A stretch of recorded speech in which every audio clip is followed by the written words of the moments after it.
The Vikings lose to the Bears. They drop to 6-6. Plenty, and I mean plenty to discuss. We're breaking it all down. It's coming up next on the Locked On Vikings postgame.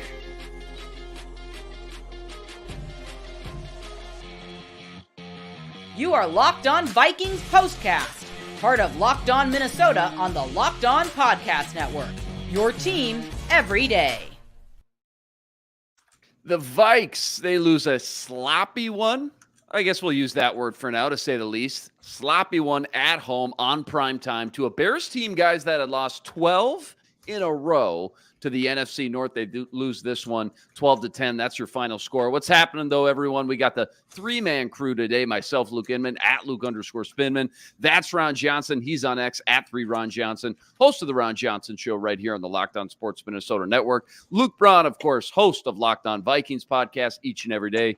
He's on X, at Luke Braun NFL. Before we jump into it, fellas, quick reminder, this episode is brought to us by LinkedIn. LinkedIn Jobs helps you find the qualified candidates you want to talk to faster. Post your job for free at linkedin.com/lockedonnfl. That's linkedin.com/lockedonnfl to post your job for free. Terms and conditions apply.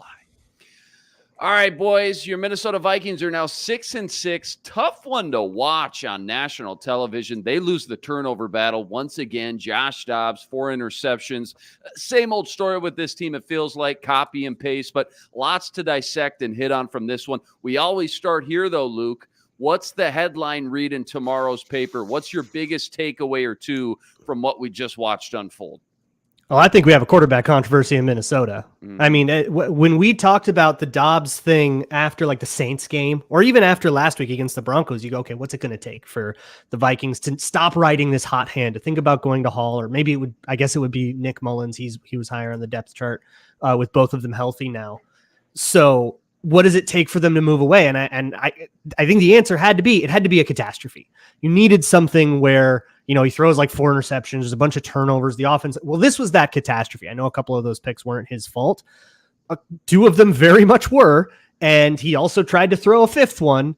And beyond that, the offense was completely dysfunctional, in large part because things were too slow coming out. They were too slow in the air. They just lofted. That caused one of the interceptions. Missing Addison wide open downfield, throwing him out of bounds instead of leading him back into the field. I mean, the list of problems goes on, and I don't know if they're all things you can chalk up to bad night, right? And I don't even think we can make the he's new here excuse, because that excuse didn't exist when he was putting up 24 on the Saints and a half, right? That excuse didn't exist. He did at least okay against the Broncos, a couple of issues, but he did at least some of the cool stuff that we've come to love him for. I mean, you ride the hot hand, and I get that, but the hand is no longer hot. The hand is ice cold. So now we get 2 weeks to think about who should play against the Raiders in Vegas in December. Yeah, Ron, I mean, Luke's right. It feels like the Josh Dobbs honeymoon stage is officially over. But same question to start before we get into all the individual stuff. Just your top 1 or 2 biggest observations, kind of knee-jerk reactions. What stuck out the most in this one for you? That Luke Getsy called a better game than Kevin O'Connell. When you look at keeping the ball on the line of scrimmage for a lot of his throws, getting Justin Fields outside the pocket. I mean, now granted, Justin Fields did not help himself out, but they did everything possible to not turn the ball over. They were throwing tunnel screens, jet screens. I mean, they were throwing screen after. I think the first 4 third downs, that their third and longs, were screen plays. And so they were just trying to figure out whether it was a running back screen out the backfield with additional blockers. Luke Getsy, I mean, as bad as I think he needs to be fired, he came into this game with a better game plan than Kevin O'Connell, using his quarterback, also understanding the zero blitz. Like, hey, it's going to be zero blitz. Just sitting here for a little bit, and somebody's going to come wide open. And every single time somebody came wide open until towards the end when Brian Flores started dropping more. But when he was going zero blitz on a lot of those, Justin Fields was tearing them up. So I'm going to say Luke Getsy came out and said, look, Kevin O'Connell, your quarterback, my quarterback. Let's see who has a better game. No, and yeah, let's just kind of echo that here, Luke. I mean, it felt like we asked this last week, but we'll do it again. I mean, who had the worst game tonight, Josh Dobbs or KOC? What's your 2 cents on that? I think it's Dobbs by a mile. The play calls look a lot better when your quarterback can execute them. True. Like, I think a lot of that, I think O'Connell called the offense he always calls. I don't think he was calling like a truncated version of the offense. I actually hated the Bears game plan. I mean, you got 12 points. You didn't score a touchdown in this game. I don't think that worked offensively, just felt like it did because they got 4 turnovers. It like the perimeter screen stuff was getting blown up down the stretch and going all like that hard on it.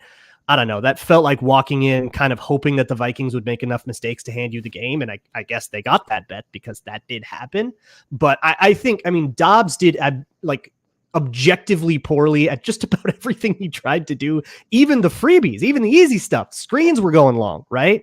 The wide open busted coverages weren't linking up. I think with O'Connell, and we can talk about the end of game play calling, right? The run, stupid screen punt that gives the Bears the ball back with 2 minutes and 36 seconds. I mean, that disgusting thing for the third game in a row now. We can talk about that again, but it's very clear that O'Connell doesn't think it's wrong.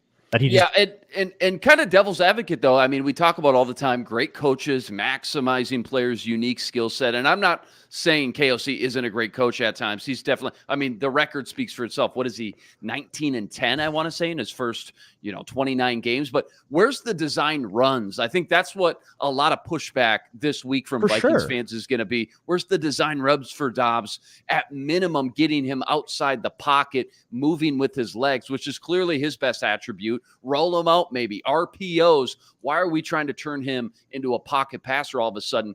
2 carries for 11 yards. And I think for 58 minutes of the game, he only had 1 carry for about 3 yards. So does KOC need to let Dobbs play a little bit more, I don't know, street ball, so to speak, or is it more complex than that? Either you can take that one. I mean, yeah, it's more complex than street ball. Street ball can only get you so far, but I will say you're onto something. And I said this over and over and over. Naked boot, whether it's a naked boot to the right. I don't know how good he is because we hear Justin Fields loves to roll to his left and throw back across his body because he's such an athlete. But I want to see if Josh Dobbs can do that. But even if he can't, roll him out to the right. Like, even if you boot to the right, you give him an opportunity to run the ball right away if nothing's there and he's away from the rush. And then if they're spying him, he can kind of see where that secondary rush is coming from and then make a decision. It just felt like he was sitting in the pocket way too much. And so I think his second interception, I don't even know, there's so many of them, but his second interception, he tried to throw the corner route. And then the almost interception that Luke was alluding to, where he probably should have thrown 5. He throws it out to the right to the hitch to TJ Hockenson into like a cover 2 type look. And that's the time you go back to the corner route. And I think that's what was throwing him off, was he threw the first interception or second interception on the corner. The next time when he should have went to the corner, he was spooked. He was like, I can't go back to this corner route. Yeah, that can't happen. I know. And that's the problem. Like, he's sitting in the pocket spooked and he's trying to take the easy route. But at the same time, they're like, look, we're in cover 2. I'm going to back up just a little bit so I can maybe rob the corner. But if you want to go to Hockenson, what he should have done was give the shoulder to Hockenson and then go right over his head right now. He does not have that. Like, Kirk Cousins has that little, like, you don't have to do a pump. And that's the big difference. And so for so long, we talked about like, oh, like we could do this without Kirk. We can, but then we're going to get this. And I think, again, this Bears defense, Kirk Cousins would have feasted on them because he would have been able to read this defense. And the moment Josh Dobbs finally calmed down on that drive to the TJ Hockenson touchdown, that's when he noticed the too high. And I think Kevin O'Connell maybe told him, hey, it's too high here. So just wait for TJ Hockenson to clear the middle, and then you're going to have him. You just got to put it on him. And you could see him kind of like watch it, though. He's staring the guy down. And I don't know how you get him out of that. I don't know if you can unteach him that. But every time he's staring down TJ Hockenson, and that's why we're seeing either an interception, almost interception, or a batted ball. Like, he's got to do it. And so back to the open, to Luke's point, I don't know if anything else is in there. Like, I would rather honestly see Jaren Hall than I would Nick Mullins. Like, I don't know if Nick Mullins makes us happy. I think at least Jaren Hall gives us the same explosiveness of a Josh Dobbs, but then we saw him go 5 for 6 to open the game in his first start. So I agree. I think there should be a quarterback battle this week. Well, I mean, 2 weeks? Yeah. But I definitely think, but I do know, and this is what's crazy, and I don't know if he changes his mind. It's probably too late because he already told the player. He had already told the players, go. Like, I don't want to see you until next week. Like, he's giving them off. Like, there's usually that, Wednesday, Thursday practice, and then you're off. He's like, look, you guys are just off. I'll see you guys, I think, what is it, next Sunday or Monday for check-in.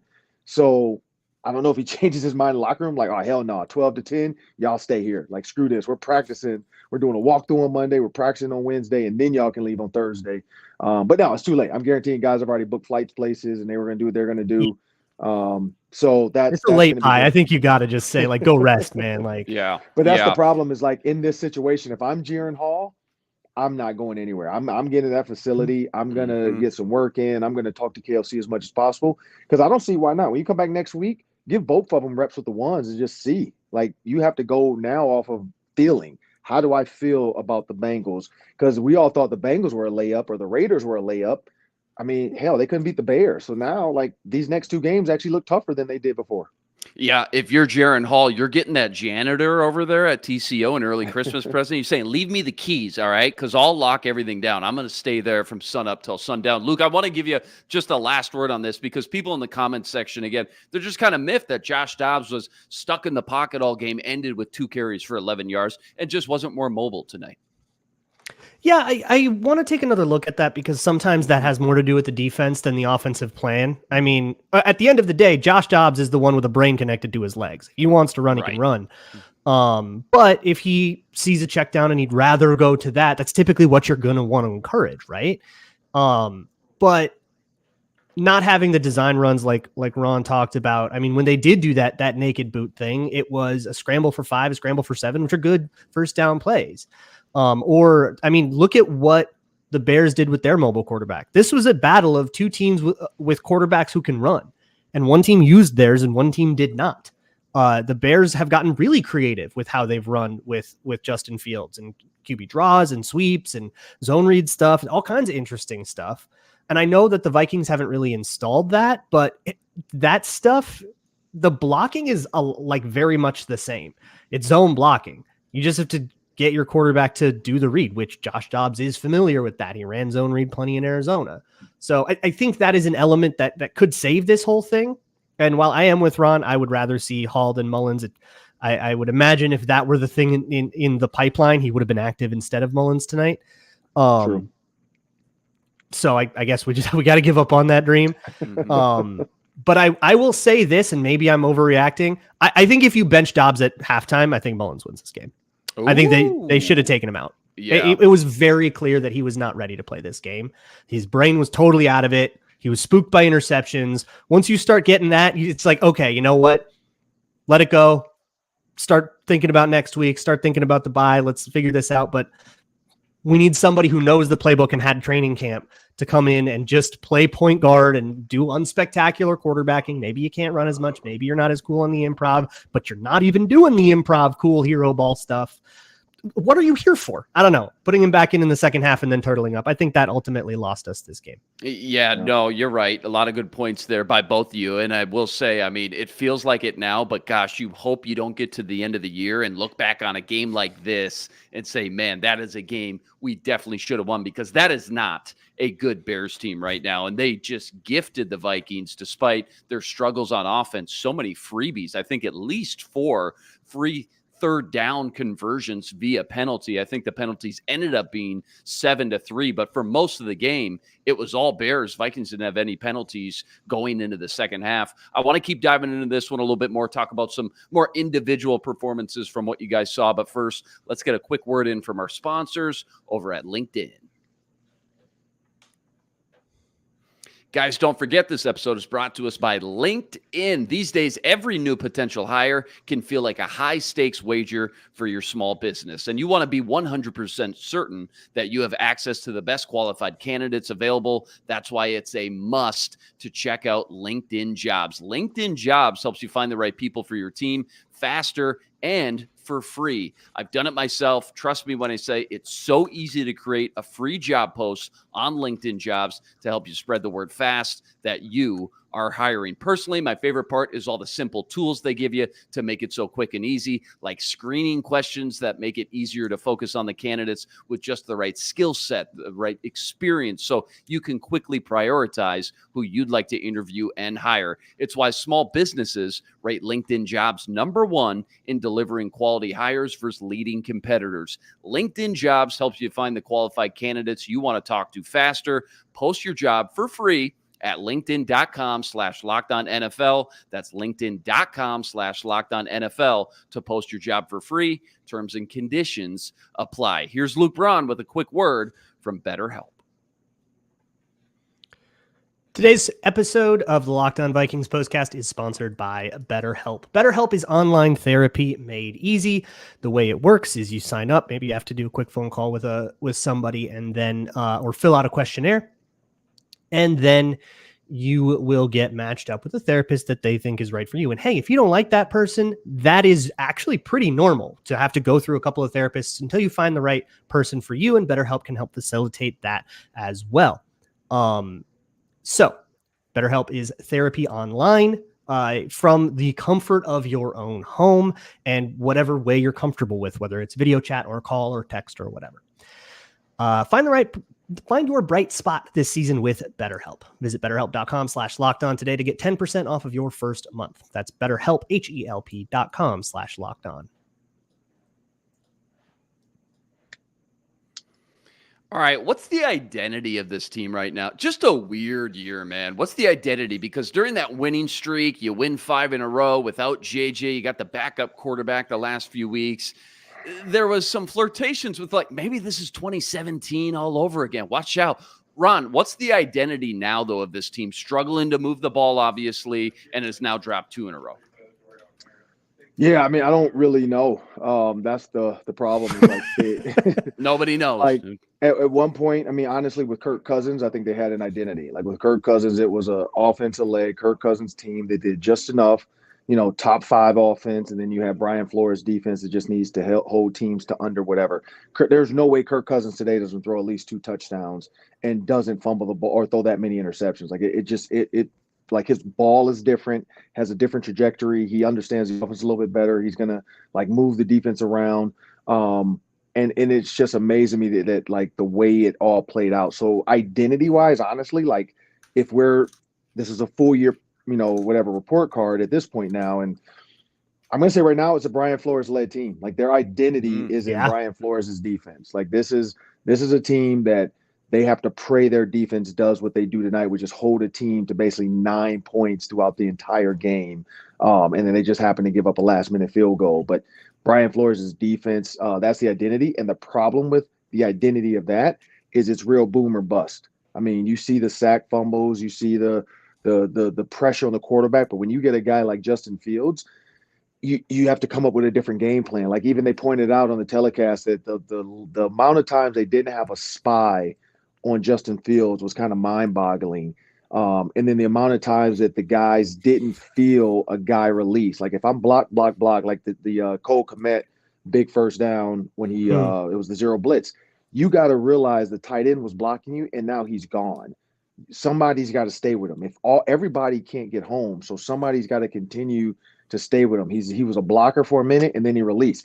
We're in zero, so there's nobody. I got to know that. Like this is the guy blocking me. Boom, he releases. I'm gonna go with him because now we're in man. Like so again, hopefully they thought somebody would have got there sooner, but Justin Fields, honestly, man, he just kept backing up until he figured out where he can go with the ball, and that was the tough thing. So their identity to me right now is defense, that's kind of scary. I think that's fair. Luke, same question. Like, who is this team right now? Like, how are we supposed to feel as Vikings fans? Because we've been on the highest highs and the lowest lows, all pretty much within the last 3-4 weeks. And it's just tough to grasp.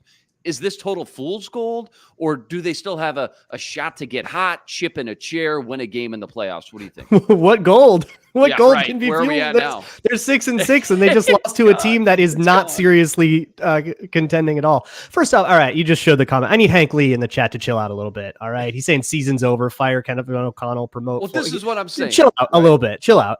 They're 6-6. There's still 5 games left. They're still in playoff position despite all of this. So they just need to go kind of toe to toe with everybody on their heels. This season was always going to be determined by what happens in those last 2 games against the Lions. It was always going to come down to that. Looks like pretty unlikely that it doesn't come down to that. But to your question about identity, what can this team do? They don't get to have their identity that they wanted coming in. That identity was downfield passing, Cousins to Jefferson, explosive plays. They wanted their identity to be explosiveness with Jefferson and Addison and Hawkinson and Kirk Cousins lining up deep balls all day. You don't get that anymore. You don't have that guy anymore. Dobbs kind of gave them their own identity. It's all right. We'll just be the chaos team. We'll just kind of be the team that finds a way to scrap it out on 4th and 7 and win weird games. But if he's not going to do that anymore, you've got to find a new offensive identity. And whether that is the BYU rollout thing that you can do with Jaron Hall, whether it's whatever you think you can do with Nick Mullins, you've got to find it. And if you are going to stick with Josh Dobbs, you got to find a way to make him himself again. He wasn't himself in this game. Maybe he was just coached too much to stay in the pocket and, he just read things out too slowly or whatever. Maybe it had to do with the way the Bears were rushing. We're doing a good job of rushing with contained lanes. But that's not going to be the last team who's good at that. So if you are going to keep Dobbs, you have to figure out what this offense is then, and you got to figure it out fast. Luckily, they're on a bye. They can get a little bit healthier, get JJ back, get Caleb Evans back. But you can't just go in assuming that everything is going to work out the same way it was with Kirk Cousins, because you don't have Kirk Cousins. These guys aren't Kirk Cousins. And you bring up a good point. I want to ask you guys this and pick your brain, because you talk about the offense, what it looks like, what the identity is. I think we all knew when Kirk Cousins went down, there would be even more pressure on the running game. What's your thoughts on the running game right now? It's been sluggish all year. We know that. It feels like it's kind of warmed up the past 2 games, like lukewarm maybe, but the discussion has been, what should the split be all week? Madison, Chandler, 50-50. Madison, 10 carries, 52 yards, 5.2 per. Chandler, 4 carries, 8 yards, 2 yards per. Just didn't feel like they committed tonight, but just overall, your thoughts on the running game, Luke? I thought Madison was definitely the better back. Mm-hmm. Yeah, I thought he played well. I thought he read things well. I thought he ran physically, fall forward for that extra 2 yards. That adds up. I think they were about even in the snap counts, but whether or not those snaps are run and pass have a lot less to do with who's at running back. Like, you're not trying to give them an even amount of carries. Like, you're trying to figure out, all right, this is their look, this is their front, let's run against this. Anytime you hear Josh Dobbs say can, there's a pretty good chance that he's switching from a pass to a run or vice versa. So you don't have the control over the run pass ratio that a lot of people think that they have. And you don't, making it 50%. I think it was Mike Leach said 50% run, 50% passes, 50% stupid. So I wouldn't worry too much about the carry count. When they got their opportunities, what did they do with them? I thought Madison did a little bit more tonight, but I still kind of hold steady to my take that I think 50-50 in terms of snap counts about right for the flaws that Chandler has in pass pro and some of the inconsistencies and the lack of burst that Madison has. I think it about evens out. None of these guys are good. You need a running back real bad in the offseason, but for now, these guys are about as bad as each other. Ron, how desperate are they to get a consistent run game now that we know Kirk Cousins ain't coming back, and no matter who's that quarterback is going to need some sort of consistent run game? Yeah, I don't know if you guys saw Adrian Peterson was at the game. I did, yeah. Robert Smith and Chuck Foreman. I'm pretty sure the Vikings at halftime had all 3 of them work out for the team. What a disaster to wear your classic uniforms and then show those 3 guys that game. Right. But when you look at this run game, this is what I'll say. Alexander Madison did look better tonight. He was jump cutting. He was actually, breaking tackles. He didn't try to go backwards. Some of the ones, the negative runs weren't his fault. Guys were just missing blocks. Linebackers for the Bears were just reading perfectly. They were all over it. To the Madison, and we talked about this in the pregame show, to the Madison versus Ty Chandler, the problem is Ty Chandler is not a great pickup blocker as far as the blitz protection or just protection, period. Alexander Madison is, which I don't remember what play it was. I think it was one of the throws to Hawkinson, but 53 was coming up and Madison stonewalled him and actually moved him back 2 yards, giving Josh Dobbs a better pocket. And so when you see that, you don't want to tip your hand and say, all right, Chandler, you're in. Look, we're going to run the ball. All right, Chandler, you're out. We're going to pass the ball. Like that's kind of the fundamental issues they're having is they want to balance. And I think Luke hit it. You want to balance the two with the snap count, but then you don't want to give your hand away and say, well, we're just going to run whenever Chandler's in. We're going to pass when Madison is. So I think that's what they were trying to do. It's like a chess match. They were trying to give Madison the ball more. They were trying to make teams think, okay, when Chandler's in, he's going to run. Let's pass the ball now. I don't think that's the answer because honestly, nobody cares about Ty Chandler. It's not like they're watching film like, oh, he's in. We got to stop 32. Like he's not a big enough deal yet to even worry about that. And I think even that was overthought. It felt like they were trying to balance out 50-50 for plays. But from a carry standpoint, Madison, he did a good job tonight. And so, 50-something yards. I mean, if that's all we're going to get out of him, that's all we're going to get. But at the end of the day, if you do want to see a 100-yard game, you got to give somebody 20+ carries, and they don't want to do that at all. So, which is probably why they let Dalvin Cook go. They're just like, look, we're not going to run the ball. We're gonna. It's never been a priority for O'Connell. No, right. they're gonna. Mr. Analytics, it's not going to be a priority for him. Like either. the Chiefs, they're going to try to draft a guy like Pacheco, and then they're going to try to find a guy like Jet McKinnon. I think that's going to be KOC. No matter, I don't know how long he'll be here. But that's going to be his role moving forward. He's going to try to find veteran running backs that can just come in and try to get lucky in the draft and get a guy like Gainwell or Pacheco or something where everybody's like, who is this guy? I think that's kind of where I'm looking at with those two. Yeah, well said. Couple more quickies to close. I got 2 more here. We're going to look at the remaining schedule, see what it all looks like coming up right after I tell you about Prize Picks. Quick reminder, tonight's postcast brought to us by our friends at Prize Picks. Prize Picks is without a doubt the most fun I've had playing daily fantasy because you can win up to 25 times your money this football season. Why I love it? Because it's so easy to play. All you got to do is select 2 or more players and pick more or less than the projected stats on any given night. And now you can even cross sports and pick multiple players in different sports altogether. That's just another reason why Prize Picks is the funnest way to play daily fantasy. Plus, Prize Picks now offers Apple Pay for quick and easy deposits into your account all season long. And with Prize Picks reboot policy, your entries stay in play even if one of your players gets injured. So in any NFL game or college football matchup, if your player gets hurt in the first half, let's say, and doesn't return, that player gets rebooted on your bet slip. That makes Prize Picks the only daily fantasy platform around that offers you injury insurance to give you that extra peace of mind. Right now, go to prizepicks.com/LockedOnNFL. Use code LockedOnNFL for a first deposit match up to $100. That's promo code LockedOnNFL at prizepicks.com/LockedOnNFL. 100% bonus match up to $100.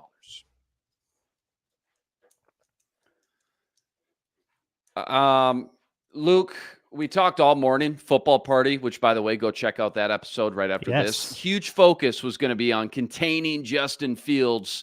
Ron mentioned the identity of this team is now it's a Brian Flores-led football team. Tough to argue right now. 6 games. It was a great out of game 7. for the defense. Yeah, 6 games out of 7. They've held opponents under 22 points.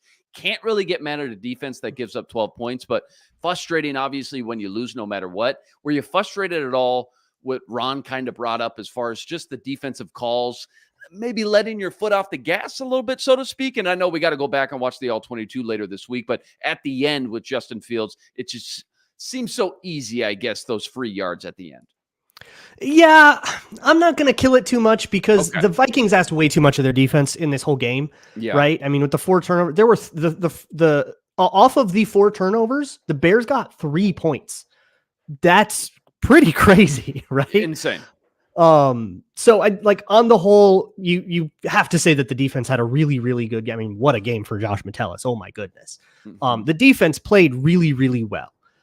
And yeah, you can go drive to drive and say, yeah, well, maybe I kind of wish you set the heat a little bit more against Justin Fields. And I'm sympathetic to that, but it's kind of a drop in the bucket. So you can have that. I think this is the second game now where there's been a 2-minute drill. It's like both these games were exactly the same. And by the way, 8 quarters, 1 touchdown. That was a Will Raggett's tweet.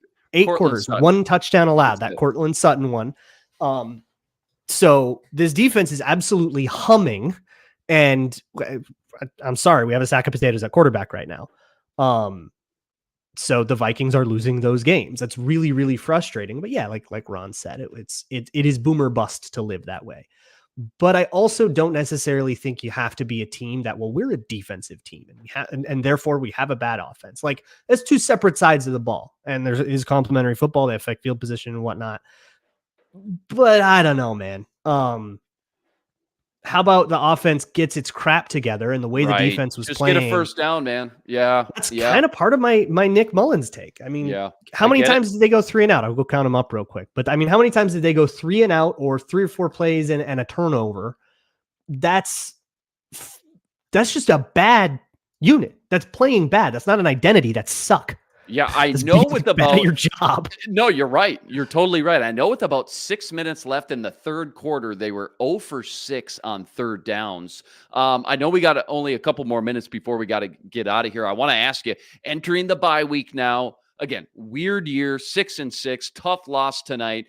It's kind of still pretty muddy. We'll know a lot more what this NFC North race, the wild card, what all that looks like in a couple weeks. But before we get there, how needed is this week of rest for this team with the late bye in week 12? And do you like the late bye if you're a player? Obviously, we don't know. We've never played the game, but I'm just curious. Yeah, I wouldn't know. I don't know. My understanding is that they do not like the late bye. They want a nice middle. That, you want to be able to kind of go 8 or 9 games and then a bye and then 8 or 9 games, because these stretches of, they just played 12 games in a row, including some short weeks and, some really, really physical contests against physical teams like Philadelphia and San Francisco. They're bumped and bruised and everybody's going to be not necessarily playing their best. I think the bye is definitely a week or two too late for what the Vikings. I think the Vikings could have used a bye before. I think if they had a bye before, then I don't necessarily think they play Justin Jefferson the same way. That extra week of rest was very tempting, right? But look, if you had the bye this time, then you get that extra week of rest, and then you probably were able to play against the Bears, and you would have had them, a week earlier now. But yeah, I think this was bad for the Vikings, and everybody knows it's bad when you get the week 13 bye. Yeah, agreed. So we got bye week. Huge, need it badly. At Raiders, at Cincy, Detroit at home, Green Bay at home, at Detroit. So quarterback-wise, that's rookie Aiden O'Connell, Jake Browning for the Bengals now that Joe Burrow's hurt, obviously, who I thought actually looked fine. If you watch that Steelers-Bengals game, he looked fine. He looked in command of the offense. That's a tough Steelers defense, but Goff twice, Love again. When you hear that schedule, where we sit now at 6-6, what's just the first thing that comes to your mind?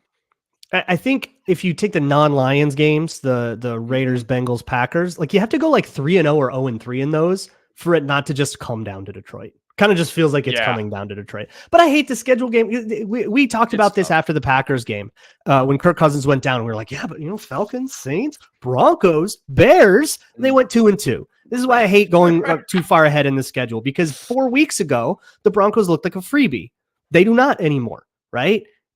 4 weeks ago, the Bears looked like another freebie. Well, guess what? You take it 1 week at a time. How about the bye? And how about don't fall apart against Aiden O'Connell and the Raiders? Go win a road game. Keep your season alive. But I think if they don't make serious changes to the way that they are approaching the game, both situationally and personnel-wise, and then just like overall game plan, I think if they don't use this bye to make real wholesale changes to the offense, I don't really see how the Vikings are competitive in the wild card race in January. Yeah, well said. All right, last one real quick. Just a bevy of injuries. Every team has injuries. It's part of the game, but Cam Akers, Marcus Davenport's played like 1.5 games. Dean Lowry, Caleb Evans was supposed to be back. So a lot of kind of fresh blood has been out on the field. Which player has surprised you in a good way so far, offense or defense? And you can't say Josh Metellus because that guy just looks like a bona fide Pro Bowler at this point. But just from preseason expectations to now, week 12 in the books, who's kind of surprised you in a good way? Should probably shout out Brandon Powell, who had a really nice game. A couple of big plays, that really cool fade ball. Might not be as needed from here on out with JJ coming back, but acquitted himself well, stepped up when he was needed. Maybe, who knows, right? Guys don't stop getting hurt just because you've had a lot of them, so they might need him again. Yep, well said. Absolutely. Vikes lose a tough one to the Bears, 12-10, moved to 6-6 on the year. Rest assured, We're going to be back breaking it all down all week right here on the Locked On Sports Minnesota channel. The Ron Johnson Show on Ron Johnson Show tomorrow. That's every Tuesday. Luke Braun every day on the Locked On Vikings podcast. You got myself, Sam Ekstrom, Arif Hassan, football party this Thursday. Huge shout out to everyone who joined us, as always, in the chat tonight. And another reminder, make sure you like and subscribe to the channel so you catch all our shows. That'll do it for us tonight, though. Follow us on X at Luke_Spinman, at 3 Ron Johnson, at Luke Braun NFL. For the Ron and the 2 Lukes, until next time, signing out.